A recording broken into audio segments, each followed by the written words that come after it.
Right, yeah, I think this is a pro team POV. Well, let's see how good they are. Right off the bat, going for the he's heat got wave. the heat wave, right? Yep. So he switched to vert. Steitzer. Steitz. It's good to have Steitzer back, or we call it, there's some nickname of Steitzy is kind of the people implementing the VO.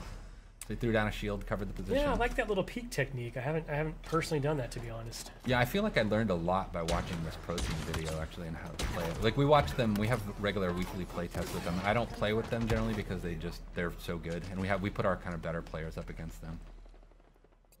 Also noticed that player went straight for the power weapon that spawns on this map in Slayer, which is hard for me to use, if I'm being honest. So you'll see, like, I mean, so you can see the friend foe. That's one of the obvious things you're looking at here. I know Sam was talking about it earlier. This is something that we've continued to kind of iterate and evolve, even beyond this build. I think this might be our main build right now. This power weapon spawns there. The skewer is it's satisfying as heck, but it's hard for me to use. I am worse at that gun than I am at the commando rifle for sure. When you hit a target, like especially a vehicle, it's super satisfying. All right, so he was spectating.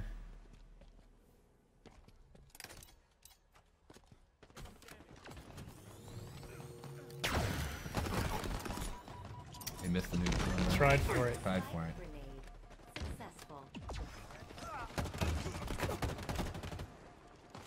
Hard for us to hear in studio, but I believe you'll hear some personal AI coming through. Yeah, you're hearing. There's a few things. So there's the Spartan chatter that we had in Halo 5. It really just kind of brings the battlefield, gives a lot more like reaction feedback to what's going on in the game. But you'll hear this personal AI, and what we did with them is we replaced what was called Spartan Leader, our team leader, and it's just a more personal version of that, and they have a lot of personality, and so it lets you kind of swap around and kind of customize that feedback, and they give you a lot of low-level fit. Pulled the power up. Yeah, I was just going to mention, you know, that's a change, right? It doesn't activate on pickup anymore. You can hold on to it.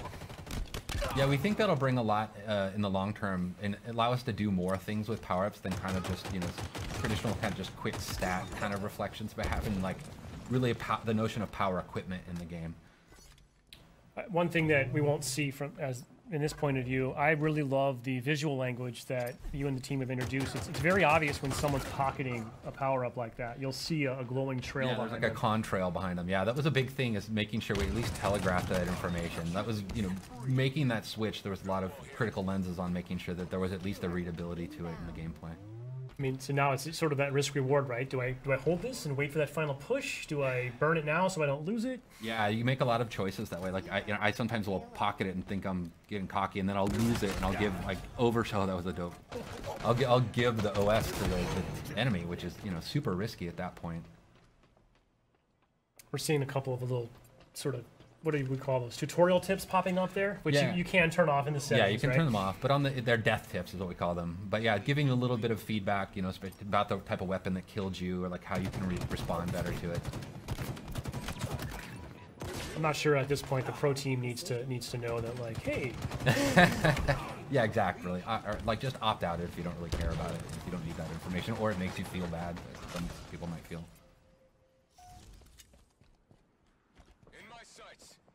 I do love this map. Yeah, the pelicans flying by. It's you know, it's an homage to Sergeant Avery Johnson, Academy of. So it's kind of cool just to kind of pay homage to, like, you know, one of ours and everybody's favorite character in the side of the Halo canon. By the way, whoever this player is just getting active camo every spawn. I don't know what the other team's up to right now. Seems to be watching that call out. Yeah, the power ups, we treat those like, you know, like the power weapons and stuff. They're up on a pad. They have a lot of messaging and broadcasting about them, so you know when they're coming up. Now your Spartan AI will tell you that, right? Yeah, the Spartan AI calls it out as well. So there's a lot of information just kind of driving feedback. You get the stick there. You can see like there's the weapon racks you'll see in the levels as well. He ran past one a second ago. Yeah, right. Yeah, it's in the background, right? Yep. What's cool about them is, like, you know, before you might run past where a weapon would spawn and then not realize that it's coming up in 2 seconds, and it could change your choice and like how you deal with it. Like when we playtest this morning, I actually stopped at one point on a weapon rack because I was like, oh, it's like 2 seconds out. I might as well wait for it and switch out my pistol, which I think I'm just telling everybody that I'm really bad with a lot of the guns in our game.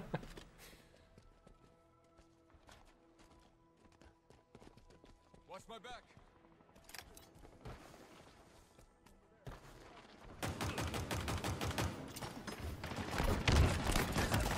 That was nice.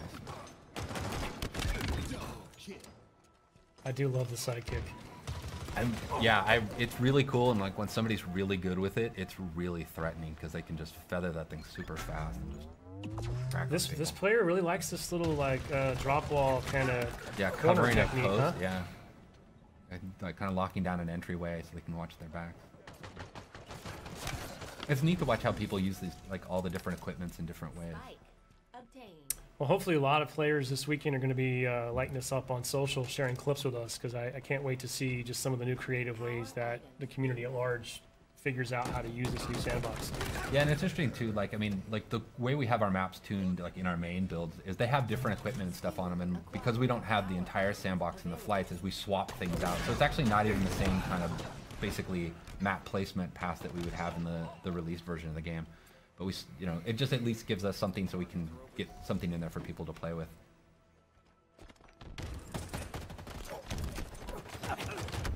Oh, match is getting close. You can hear the music starting to kick up, kind of signifying the end of the match is coming. I do love that. The multiplayer music, very cool. I'm really proud of the multiplayer music. There's a cool story about how we got to basically getting the music in the game. But it really meets this tone. It's something I've really wanted since Halo 4. Was this kind of post-rock soundtrack to the multiplayer. Well, actually just a Halo, but it became one of my goals for multiplayer.